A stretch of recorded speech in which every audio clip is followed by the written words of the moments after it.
It's not every day you find out that your neighbor just caused a national security breach. Most people spend their afternoons thinking about work, errands, or what's for dinner. But me, I was on a call with Pentagon officials when I heard a loud beep, followed by the dreaded black screen. Connection to Pentagon secure, feed lost, initiating security protocol. My heart skipped a beat as the words flashed in front of me. I stared at the monitor, frozen in disbelief.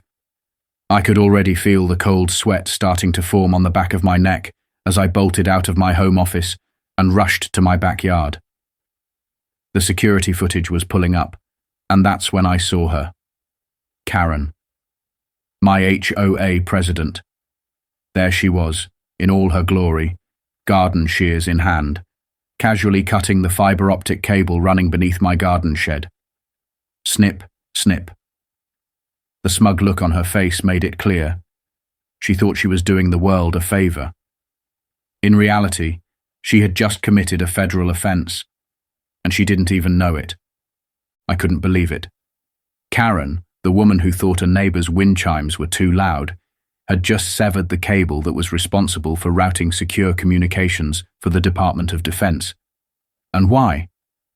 Because she thought the cable was ugly. Ugly, that's it. She thought my carefully routed, legally sanctioned line was an eyesore. At that moment, I realized this was bigger than any HOA violation. This was about to get really serious. But let me back up a little and tell you about my neighborhood, and more importantly, Karen. It's a picture-perfect suburban area. Cookie-cutter houses, neatly manicured lawns, kids riding bikes, the usual. The kind of place where people go to escape the hustle and bustle of the city. But here's the catch. It's also home to Karen, the HOA president. And I mean just Karen. She doesn't need a last name. You know the type. She has that air about her like she's been crowned the queen of the block, clipboard always in hand, looking for anything and everything that violates her perfect little world. She patrols the neighborhood like some sort of neighborhood sheriff. Honestly, I think she uses those binoculars more to spy on people than to look at the birds. If you ever did anything outside her perfect vision of what the neighborhood should look like, you'd find one of her little violation notices taped to your door. One time she issued a fine for someone having a mailbox that was too matte. Too matte. And don't even get me started on the time she tried to fine an elderly couple for their decorative wind chimes. I'm talking about the type of woman who would measure your lawn with a ruler and get upset if the grass was a millimeter too high. Karen has this weird delusion that she's some combination of Martha Stewart and a Cold War dictator. She runs the HOA like it's her personal fiefdom, and she's on a mission to make everyone's house conform to her standards. She could spot a tiny imperfection from a mile away, and the moment she did, you'd be getting one of her infamous violation letters. That's Karen for you. But I'll tell you something. While everyone else was busy avoiding her, trying to fly under her radar, I had a little secret that made me her biggest target. I worked from home. And not just any job. I wasn't just some guy sitting in his basement coding away. No, I was a contractor for a branch of the Department of Defense. My job was dealing with satellite communications, encrypted signals, and sensitive data routing that could make or break a mission. And as it turns out, the very cable Karen thought was an eyesore. That was the lifeline for one of the Pentagon's secondary communication relays. It was buried under my shed, locked down with military-grade shielding, and totally legal. You see, in my line of work, privacy is everything. But the moment Karen started sniffing around my property, asking questions about cables she didn't understand, I knew something bad was coming. I thought I could ignore her, but I was wrong. A few days before the incident, Karen had gotten it into her head that my yard was a visual blight. She'd started making complaints about the unauthorized wires she'd seen hanging around my side yard. Now, to anyone who wasn't a paranoid HOA dictator, it would have just looked like a few cables, nothing out of the ordinary. But Karen, she thought it was a crime against the neighborhood. I got 3 notices taped to my front door, all of them printed in Comic Sans, and each more ridiculous than the last. One of them even had a photo of the cable, and I think she had to crawl through my bushes just to snap it. And after all of this, she still didn't get the message. I thought it would blow over, that she'd find some other thing to obsess over. Maybe it'd be my garden gnomes, or how I trimmed the hedges, but I couldn't have been more wrong. That Friday, I was on a conference call with Pentagon officials, walking through some routine satellite calibration updates. The conversation was going smoothly, and I was feeling good about how well everything was running. But then, everything went silent. A beep cut through the calm, sharp and sudden. The feed on my screen blinked once, twice, then nothing. My heart raced. The alert that flashed on my monitor read, "Secure link compromised." Compromised? That wasn't just a simple disconnection. This was something worse. I immediately ran to the shed, praying it was just some glitch, maybe a fault in the system. But when I pulled up the security footage, I saw her. Karen, garden shears in hand, walking right up to the cable that I had so carefully hidden. She crouched down, examined it, and without a second thought, snipped it cleanly in half. I couldn't believe my eyes. She was smiling. She actually said, "This will teach him to ignore my notices," as though she had just won some kind of victory. But in reality, she had just unleashed chaos. What she didn't know was that cable wasn't just for internet access or a TV feed. It was an encrypted line, a vital connection for secure communications. When she cut it, she didn't just break my connection to the internet. She severed a direct line to national security.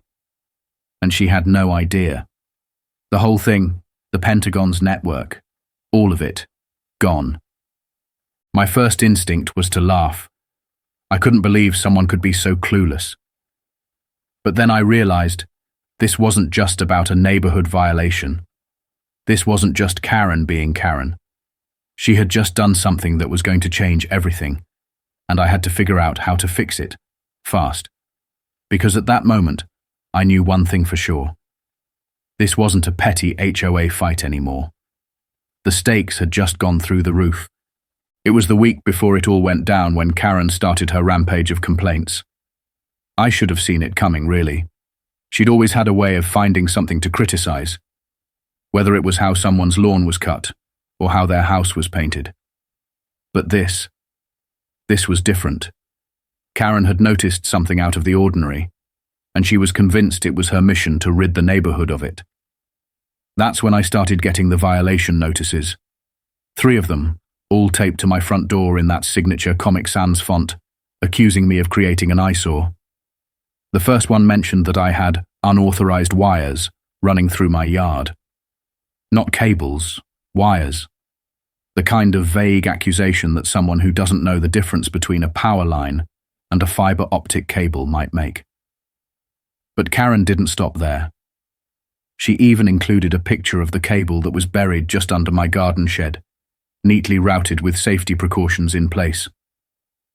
She had to have crawled through the bushes on the side of my house to get it. I'd seen her before, peeking around with binoculars, but now she had a photo. The violation notice was only the beginning. The second letter came a few days later, this one accusing me of being a neighborhood nuisance. She wasn't just upset about the wires anymore. Now it was about my whole setup. Apparently my cables and equipment were too visible, too unsightly for Karen's high standards. As if I didn't have enough problems trying to keep my work running smoothly. Now I had to worry about her and her vendetta against my yard. The third letter? That one took the cake. It didn't just point out the unsightly cables anymore. Oh no, this one was bold enough to demand I remove the eyesore within 24 hours. It felt like a personal attack, like she was out to get me for something I had no control over. I mean, who was this woman to tell me how to live? To dictate what was acceptable in my own yard? I didn't respond. I didn't have the energy to argue with her. Besides, I knew exactly how this would play out. Karen would eventually find something else to obsess over. Maybe a misplaced lawn gnome or a bird feeder hanging a little too low. She'd just find another excuse to poke her nose into everyone's business, and that would be that. I thought she'd forget about the wires in a few days and move on to something else. But as the week went on, I could tell that Karen wasn't about to let it go. In fact, she was ramping up, and I should have known better than to underestimate her obsession. That Friday morning, I was deep into a conference call with the Pentagon's communications director. We were reviewing some routine satellite calibration updates, and everything seemed to be running smoothly. My mind was focused on the technical details, checking the feed, ensuring the encryption was holding up. I had a few backup systems in place just in case something went wrong. But at that moment, everything was clean. The satellite feed was strong, the connection was steady, and for once I felt like I had everything under control. Then it happened. A sharp, alarming beep cut through the silence of my office. I froze. I glanced down at the screen, and my stomach dropped. It was the worst possible thing I could have seen. Connection lost. The feed blinked out, and just as quickly, I received the alert. Secure link compromised. I sat there, staring at the screen in disbelief. How could this be happening? There was no reason for the link to go down. Everything had been working perfectly. I didn't waste any time. My heart was racing as I ran out of my office and toward the shed, already anticipating the worst. A hacker, a technical glitch. Maybe a storm had knocked something loose, though it wasn't stormy. I was trying to stay calm, but I knew that something major was at play. My mind raced through all the possibilities, but the one I never expected to see was Karen. I pulled up the security footage, my pulse pounding in my ears. And there she was, that bleach blonde hair of hers bobbing in and out of frame, garden shears in hand. I almost couldn't believe my eyes. Was she seriously out there cutting the cable? Sure enough, Karen had knelt down, examined the line, and then with one swift, deliberate snip, she severed the cable like it was a simple gardening chore. She didn't seem to care about anything other than what she thought was an unsightly wire in her precious neighborhood. The smug look on her face was maddening. This will teach him to ignore my notices, she muttered to herself, as she nonchalantly tossed the severed cable into her ridiculous pink tote bag, like she'd just completed some heroic act. In that moment, I didn't know whether to laugh or scream. My mind was trying to catch up with the situation. The cable was more than just a connection for me. It was a vital link for secure communications, encrypted signals that were critical to the Pentagon's operations. The thing she had just destroyed wasn't just a nuisance cable running through my backyard. It was a high-level communication line, one that couldn't be compromised. I thought about the consequences. What if someone had been monitoring that feed? What if this wasn't just some random glitch, but something far worse? I took a deep breath, fighting the panic that was building up inside me. I checked the emergency relay system. Nothing. No backup. The system had no way to reroute the data, and the Pentagon was in the dark. It felt like I had been punched in the gut. Not only was my job on the line, but national security was too. I didn't have time to waste. The Pentagon would be scrambling right now to figure out what happened, but I needed to act fast before things spiraled out of control. I reached for my phone, but before I could make the call, it started vibrating in my pocket. It was the Pentagon. They were already on it. The voice on the other end was calm, professional, but the tension in the air was undeniable. "Feed loss confirmed. Are you secure?" they asked. "Negative," I replied, my voice steady, but betraying the urgency inside me. The line was physically severed, unintentional breach by civilian. Visual confirmation obtained. I could hear the murmur of voices on the other end of the line. "Backup inbound, ETA 6 minutes. 6 minutes. That was all I had before this quiet suburban neighborhood would become a full-scale federal operation. My stomach twisted into knots. This wasn't a drill. This wasn't some inconvenience I could fix later. This was real. I had to get Karen to understand what she had done, and I had to do it fast. As I stood there in my driveway, watching the black SUVs approach, I felt a cold sense of dread. I knew exactly what was coming, but Karen had no clue. To her, this was just a petty neighborhood fight. But to the Pentagon, it was something far more serious. I could see her now, coming out of her house, smoothie in hand, completely oblivious to the storm she had just unleashed. She didn't even flinch as the agents got out of the SUVs and approached her. She smiled at them, like she was going to tell them to take a seat and join her for a neighborhood wellness meeting. But the agents had a different plan. They weren't interested in her smoothie. They didn't care about her flyer for the upcoming HOA mixer. All they cared about was the woman standing in front of them, the woman who had just triggered a security breach so serious that it had the full attention of the federal government. As the agents stepped forward and flashed their badges, Karen's smile faltered. "I'm the HOA president," she declared, voice rising in pitch. "This is highly irregular. I demand to know what's going on." The agent beside me looked at her coolly. "Ma'am, you've interfered with a federal signal," he said flatly. "That's a felony."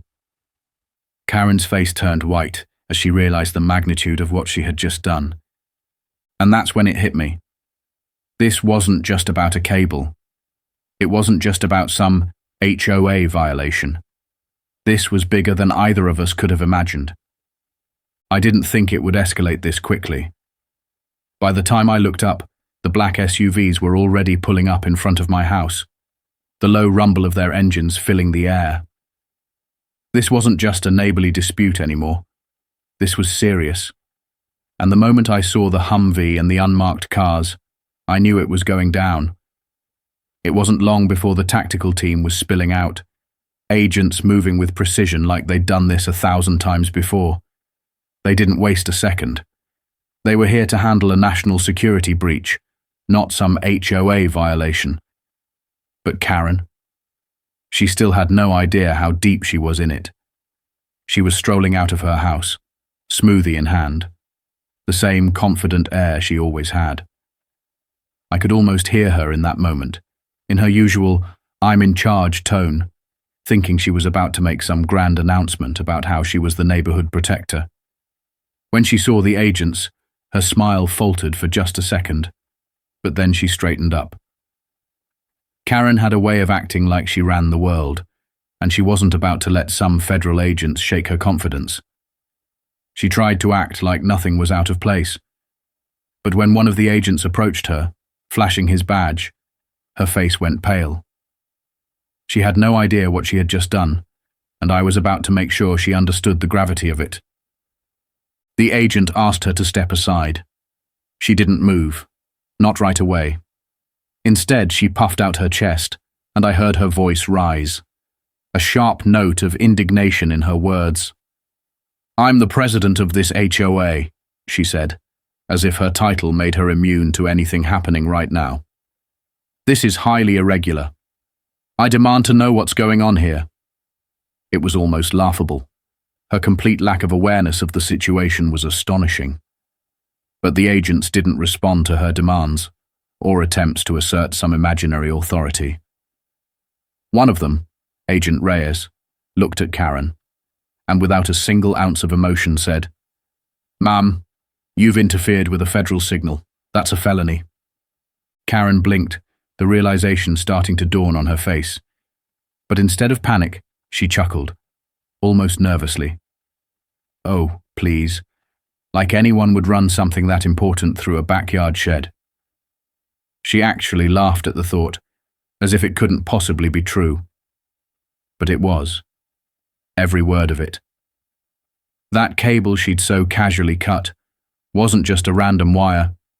It was part of a national communications relay, directly tied to the Pentagon. It wasn't a cable running to a random home office setup.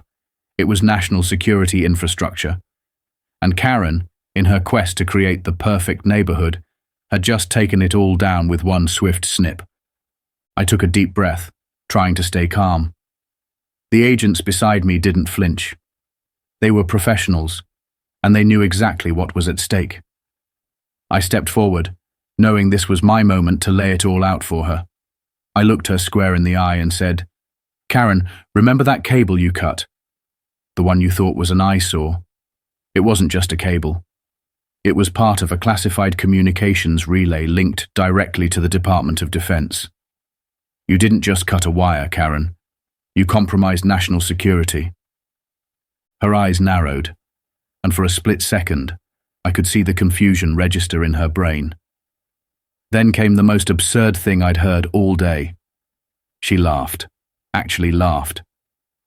"You're kidding, right?" she scoffed. "No one runs that kind of thing through a backyard shed." She was still in denial, completely unaware of the colossal mess she had caused. But the agent standing next to me wasn't having any of it. He leaned in, his voice flat and unyielding. "Ma'am, you just interfered with a federal signal. That's a felony offense, punishable by up to 20 years in prison." Karen's face went pale. Her eyes darted around, and for a second, I thought she might finally realize the weight of her actions. But instead, she just stood there, looking like a deer caught in the headlights. At that moment, a man in a suit stepped out of one of the black SUVs. He had a sleek tablet in his hand, and when he turned it toward Karen, the live video feed from the Pentagon flashed on the screen. It was like a scene out of a spy thriller, except it was real. The official on the screen confirmed, "Containment protocols initiated. Visual confirmation of civilian interference." Karen stood frozen, staring at the screen like she couldn't believe her own eyes. She looked from the agent to the tablet to me, then back to the agents. It was clear that she still didn't understand what was happening. She was in shock, struggling to process how one small act of petty vandalism had turned into something so huge. The agents were already setting up a perimeter, making sure the area was secured, but it wasn't just for the national security breach. No, there was something bigger at play here. They weren't just here to deal with the immediate issue. They were here because Karen had crossed a line that could lead to much more serious charges than just cutting a cable. But Karen, even now, wasn't ready to back down. Her lips tightened into a thin line, and she folded her arms across her chest. Her body language screamed defiance. "I don't understand," she said, her voice shaking. "This is ridiculous. I'm just trying to protect the neighborhood." She wasn't even making sense at this point. There was no protecting the neighborhood by cutting cables that were crucial to national security. The agents weren't going to entertain her delusions any longer. One of them stepped forward, holding a folder, and without a word, opened it to reveal the contents. Her federal ID, a letter from the Department of Defense. Karen's face went even whiter. She was crumbling in front of us, and it was clear to everyone except her that she was way over her head. Agent Reyes, calm as ever, turned to Karen and said, "Ma'am, this property is a licensed civilian infrastructure site for secure federal communications. You've committed a felony by tampering with it. We have full jurisdiction and operational authority here." Karen opened her mouth, as if she was about to say something, but the words died on her lips. She couldn't argue with that. And yet, she still tried. She stammered, "But," and then tried to shift the focus back onto me. "He never filed any community compliance forms," she blurted out, pointing at me. "He's been violating HOA aesthetics policy for months." I couldn't believe it. She was still trying to play the HOA game while the federal government was standing right in front of her. It was almost pathetic. The agents weren't distracted by her petty complaints. Instead, Agent Monroe, a towering figure, stepped forward and said with authority, "Ma'am, we're going to need you to sit down." He didn't even give her a chance to finish her thought. He didn't need to. At that point, Dave, her husband, poor, quiet Dave, came shuffling out of the house, half asleep, wearing a bathrobe and slippers. He looked completely out of it. I could see the panic in his eyes as he took in the scene. He must have known by then that something far beyond a neighbor dispute had unfolded. But even he didn't know how deep Karen had dug us into this hole. The agents started setting up their equipment. Folding tables were brought out, laptops opened, and suddenly my backyard was a hub of federal activity. They were turning my shed into a secure operations center. Karen was still trying to play the role of neighborhood queen, folding her arms, glaring at everyone like they were the ones who were out of place. But it was obvious to everyone else that she was already losing control. The whole neighborhood was starting to gather, drawn by the black SUVs, the drone hovering overhead, and the agents working like a well-oiled machine. They weren't just here to question Karen. They were here because they'd caught something much bigger. I glanced around at the neighbors, their phones out, their whispers filling the air. It was clear they were all piecing it together. No one expected Karen to bring down the government on our quiet cul-de-sac. But now they all knew. Karen's monologue about neighborhood safety, about how the cable posed a fire risk, didn't help her at all. The agents were already deep into their investigation, not even bothering to entertain her delusions. They were moving fast, pulling her records, looking into her history. They weren't just going to let her talk her way out of this. The truth was too big for that. And as Karen continued to spiral, I couldn't help but wonder, how far would this go? Because at that moment, I knew one thing for sure. It wasn't just a cable she had cut. She had unleashed a whole chain of events that was about to change everything. The more I watched, the more the absurdity of it all sank in. Karen, the woman who couldn't stand a mailbox that wasn't painted the exact shade of off-white, had just triggered something way beyond a neighborhood spat. As agents continued their work, I realized just how far things had spiraled out of control. They were methodically going through her things, setting up equipment, and creating a secure perimeter around my house. The whole scene was surreal, and I knew that no one, least of all Karen, had any idea of what was coming next. She was still standing there, arms crossed tightly, trying to look like she was in charge, despite the fact that her world was crumbling down around her. She kept repeating the same thing over and over, trying to convince anyone who would listen that she had been protecting the community. She was playing the role of the concerned neighbor, the well-meaning vigilante, even as the agents were pulling out more and more damning evidence of her increasingly unhinged behavior. It was as if she couldn't fathom that this wasn't about a misplaced mailbox or some lawn decoration gone rogue. The agents weren't paying her any mind. They had a job to do, and Karen, with her delusions of grandeur, wasn't going to get in their way. I could see the process unfolding, bit by bit. They weren't just looking into the cable incident, they were digging into Karen herself. She had just opened a can of worms, and she had no idea how deep she had dug. One of the agents approached with a tablet in hand, and I caught a glimpse of what was on the screen. They were pulling up her files, scanning through every email, every document, every scrap of evidence that could give them more insight into just how far Karen had gone. They were looking for patterns, connections, and it was clear that they were beginning to see something far more sinister than just a few wires in a backyard. Karen was starting to sweat, her hands shaking as she tried to maintain her facade of control. But she couldn't keep up the act anymore. Her bravado had started to crumble, and the reality of the situation was beginning to settle in. She had no idea what she had stumbled into. As she flailed about, trying to justify her actions, the agents weren't interested in her excuses.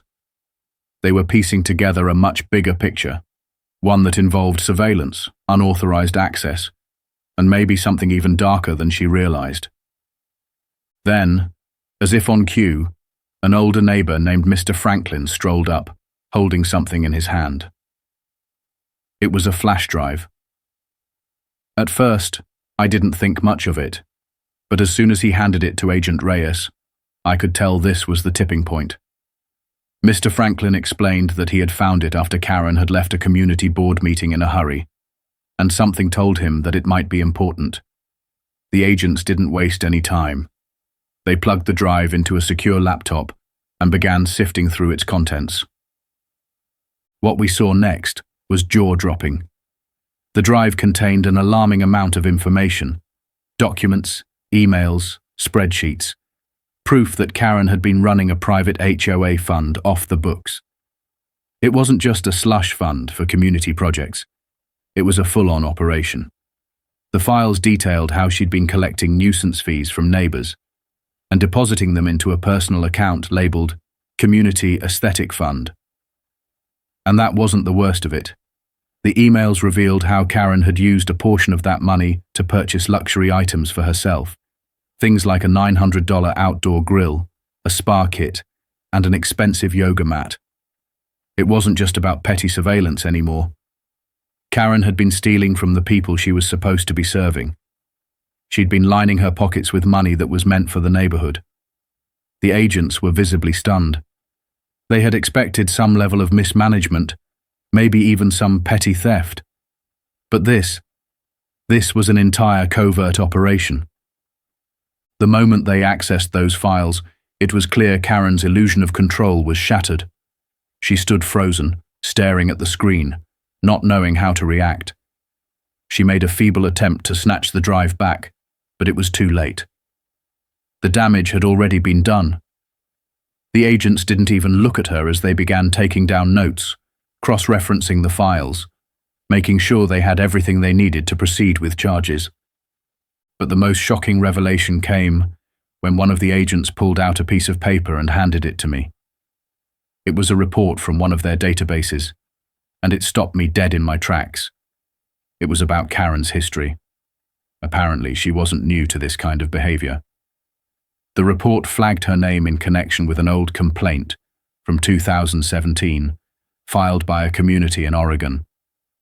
The complaint was chilling. It mentioned allegations of misappropriation of HOA funds, abuse of power, and even minor surveillance violations.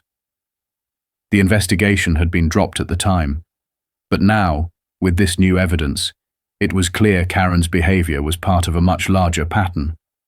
She hadn't just started spying on the neighborhood now, she'd been doing it for years.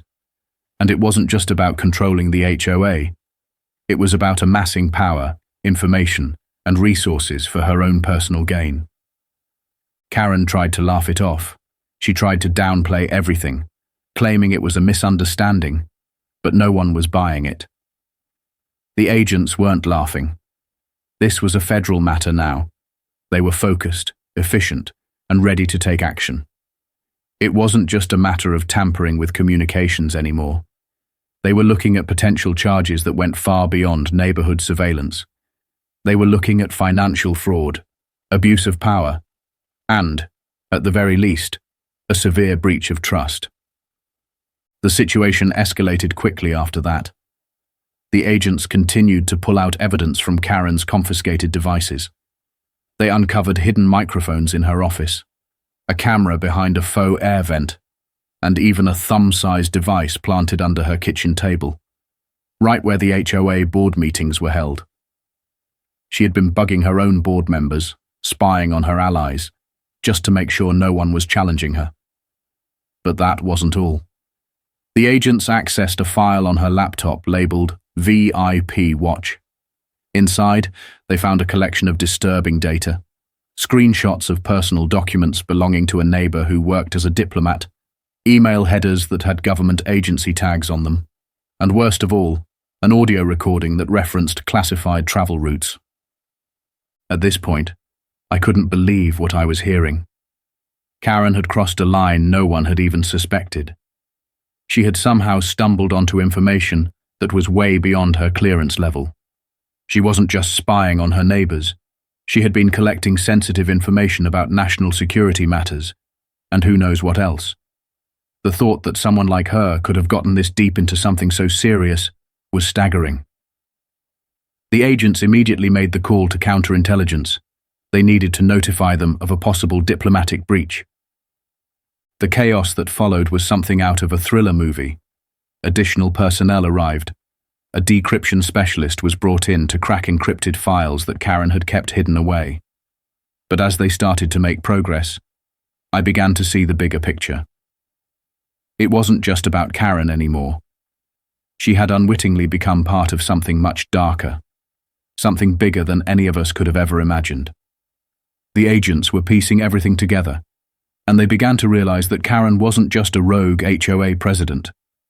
She had been recruited, perhaps unknowingly, into a web of espionage. And that's when everything clicked into place. The strange payments she'd made to a company called Clear Zone Property Security, an unregistered, untraceable company, began to make sense. The agents ran the name through their systems and discovered that the company had been flagged in a previous Department of Homeland Security sting operation. They had been suspected of recruiting civilians in neighborhoods with government-connected residents, gathering intel on them in exchange for money or favors. Karen had no idea, but she had been playing right into their hands, and they had been feeding her paranoia. She thought she was protecting the neighborhood, but in reality, she had been collecting information for something far more sinister.